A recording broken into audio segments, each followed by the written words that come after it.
7 sebab mengapa musibah datang bertubi-tubi. Yang pertama, karena banyaknya maksiat.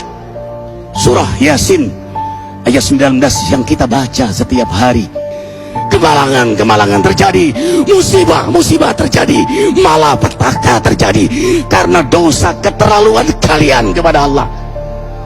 Yang kedua, karena banyaknya orang berbuat zalim. Dengarkan surah Qasas ayat 59.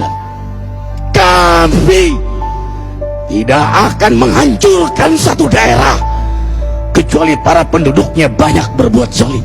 Anak durhaka pada orang tua, istri yang berani kepada suaminya, perampok, pembunuhan di mana-mana. Ini mengundang bala bencana. Yang ketiga, mengundang bala bencana karena kelakuan tangan-tangan manusia.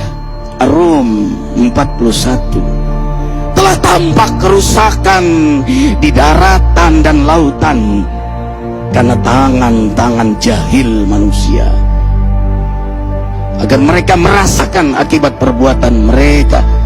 Sebagian mereka merasakan akibat perbuatan mereka, agar mereka kembali kepada Allah. Yang keempat, bencana terjadi karena para tokoh melakukan kemaksiatan dan kezaliman. Dengarkan dengan iman, wahai penduduk Indonesia yang mulia. Bila kami ingin menghancurkan suatu negeri, kami perintahkan para tokohnya untuk taat kepada Allah, tapi mereka maksiat, tapi mereka berbuat zalim, tapi mereka khianat kepadaku dan kepada makhlukku. Fahaqa alaihil qaul, maka haklah untuk mereka datang bala bencana seperti kaum Ad, kaum Samud, kaum Lut, kaum Nuh. Kami hancurkan sehancur-hancurnya. Siapa tokoh itu? Para pemimpin kita yang sumpah Al-Quran di kepalanya, demi Allah tidak korupsi. Lalu korupsi. Siapa lagi? Hartawan, orang-orang kaya yang dengan harta berpoya-poya, sombong, maksiat dengan kekayaannya di tengah orang yang banyak menderita. Siapa lagi? Ulama yang menjual ayat-ayat Allah dengan murah. Subhanallah. Yang kelima, mengapa bala bencana terjadi? Karena orang-orang soleh, orang-orang baik diam melihat kemaksiatan dan kemungkaran.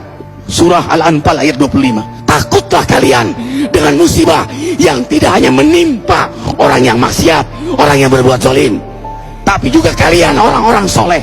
Maka masa bodoh dengan kemaksiatan bukanlah sikap seorang mukmin. Amar ma'ruf nahi munkar adalah amal cerdas. Yang keenam, justru karena rahmat Allah, karena peringatan yang Allah hadirkan agar hadir mahkamah kesadaran kita. Ikhwah, dengarkan dengan iman surah Al-Baqarah ayat 155, 156, 157. Kami pasti uji kalian dengan sesuatu yang buat kalian takut lapar, takut miskin, takut kematian. Tapi kabarkan berita gembira bagi hamba Allah yang sabar dari semua ujiannya, yang mereka berkata, sesungguhnya kami milik Allah dan sungguhnya kami akan kembali kepada Allah. Yang terakhir, yang ketujuh, ada yang nanya, bagaimana yang maksiat yang selamat? Tenang-tenang saja. Yang berbuat zalim malah sukses. Di mana keadilannya? Allah Maha Adil. Dengarkan surah Hud ayat 15-16.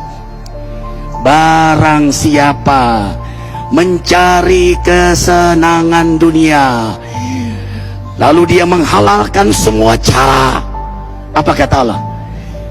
Kami beri, tapi di akhirat tidak mendapatkan secuil pun kenikmatan, malah nikmat di dunianya menjadi bahan bakar azab untuk dirinya. Itulah istidrat.